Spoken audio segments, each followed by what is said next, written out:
Good morning guys, कैसे हैं आप सब। आई होप सब अच्छे होंगे।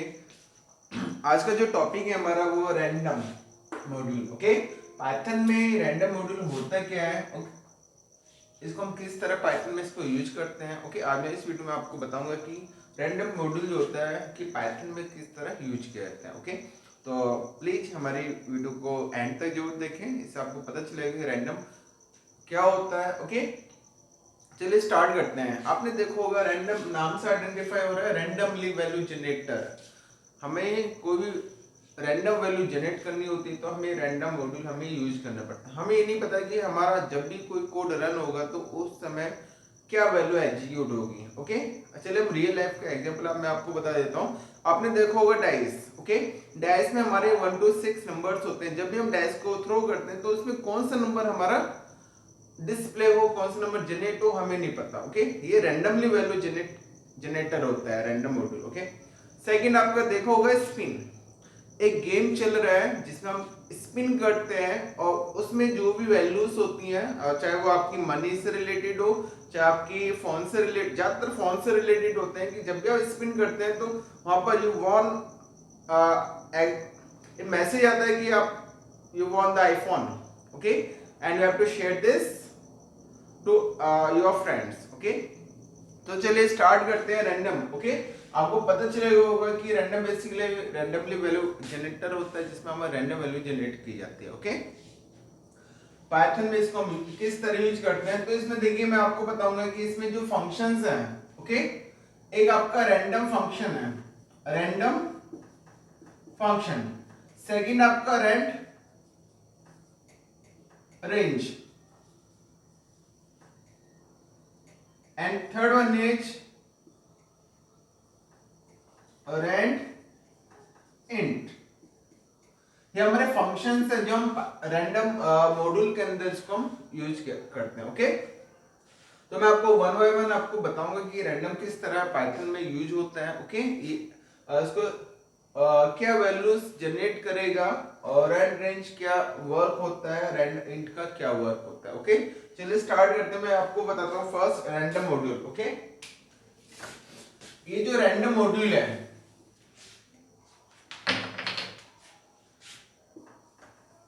रैंडम। ओके, ये जो फंक्शन हमारा, अब जब भी किसी भी मतलब इस मॉड्यूल के फंक्शन को आप यूज करोगे तो उसके लिए आपको हमें इंपोर्ट करना पड़ेगा रैंडम, क्योंकि ये मॉड्यूल है तो हमें रैंडम मॉड्यूल हमें इंपोर्ट करना पड़ता है। ओके, तो बिना रैंडम मॉड्यूल के आप रैंडम के कोई फंक्शन को आप एग्जीक्यूट नहीं कर पाओगे। ओके, चलिए स्टार्ट करते हैं। रैंडम, ये जो हमारा रैंडम फंक्शन एक्शन में क्या करेगा, ये वैल्यू जनरेट करता है। ये हमारी वैल्यू जनरेटर होता है। ओके, अब ये जो वैल्यू जनरेट करेगा वो करेगा 0.02 1.0, मतलब लेस देन वन वैल्यू। जो भी वैल्यू जनरेट होगी 0.0 से लेके लेस देन वन वैल्यू से बीच में आपकी जनरेट होगी। और जब भी वैल्यू जनरेट होगी वो हमेशा फ्लोट नंबर को जनरेट करेगा, फ्लोट नंबर। तो ये जो रैंडम मॉड्यूल, ये जो रैंडम फंक्शन है यहाँ पर, ये क्या करेगा, हमेशा रैंडम एक वैल्यू जनरेट करेगा और जो वैल्यू जनरेट होगी वो आपकी होगी 0.02 लेस देन वन, मतलब वन प्रिंट नहीं करेगा, लेस देन वन। तो इनके बीच में कोई भी वैल्यू आपकी जनरेट हो सकती है। ओके, तो ये हमारा रैंडम फंक्शन, हमारा रैंडम फंक्शन क्या करता है, ये वैल्यू जनरेट करता है और जिसमें जो वैल्यू आपकी जनरेट होगी वो आपकी 0.02 1.0, मतलब one less than one value. Okay, इनके बीच में कोई सी वैल्यू आपकी जनरेट हो सकती है। ओके, तो ये था हमारा रैंडम फंक्शन। नेक्स्ट पढ़ते हैं हम रैंड इंट। नेक्स्ट जो फंक्शन हमारा वो हमारा रैंड इंट है, रैंड इंट। ये भी वैल्यू जनरेट करेगा, बट ये जो वैल्यू जनरेट करता है ये करता है बिटवीन ए एंड बी,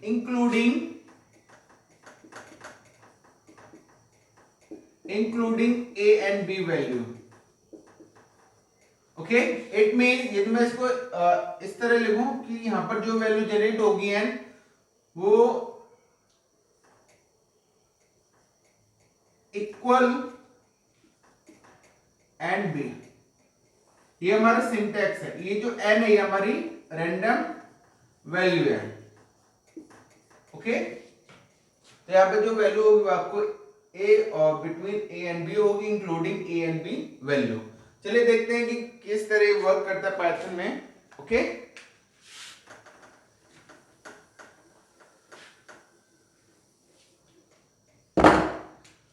जैसे मैंने यहां पे इंपोर्ट किया,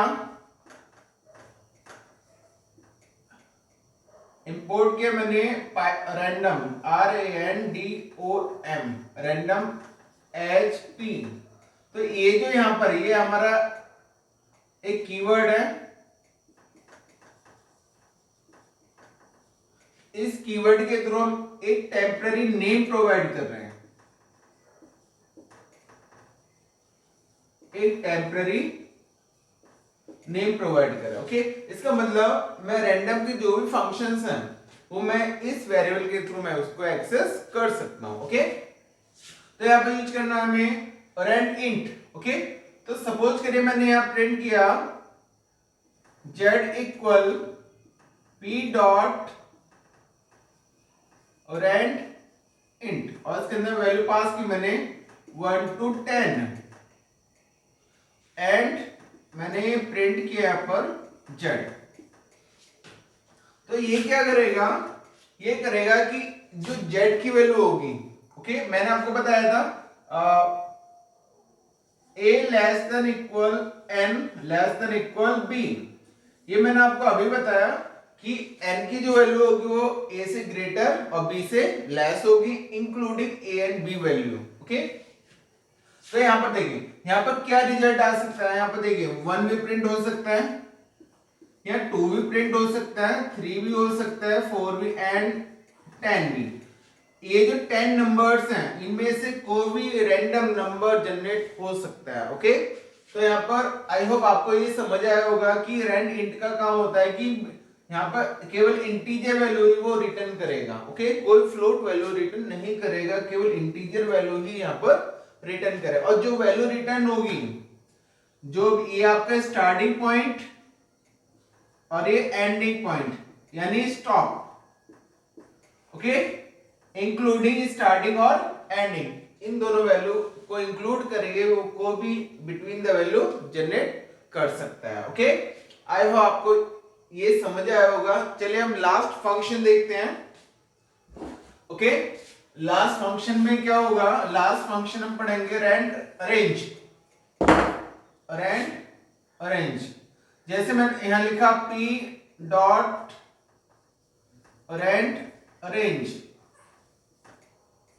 1 to 10। चलिए मैं इसी का एग्जांपल ले लेता हूं एंड देन मैंने z और प्रिंट किया, यहां पर मैंने z को मैंने यहां पर प्रिंट किया।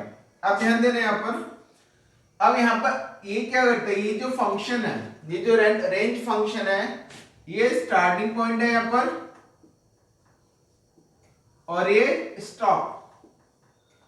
तो मैंने जिस तरह लास्ट वाला फंक्शन आपको बताया था तो मैं उसी को यहां पर फिर से रिपीट करता हूं, but according to the range a less than equal n less than b। देखिए मैंने यहां पे ये लिखा है सिंटैक्स कि यहां पर जो भी रैंडम नंबर जनरेट होगा वो a के लेस देन, मतलब a से बड़ा होगा या इक्वल होगा, बट लेस देन b होगा। ओके, इसका मतलब यहां पर जो हमारी वैल्यू प्रिंट होगी वो क्या होगी, 1 भी हो सकती है, 2 भी हो सकती है, 3 भी हो सकती है एंड 9। Okay, 1 2 3 and 9। तो यहां पर हम किसी भी वैल्यू को रैंडमली जनरेट कर सकते हैं। ओके, आई होप मैंने आपको ये फंक्शन बताया रैंडम के, आपको समझ आए होंगे। ओके, तो प्लीज हमारे चैनल को लाइक करिए, सब्सक्राइब करिए एंड शेयर करिए। Okay, thank you.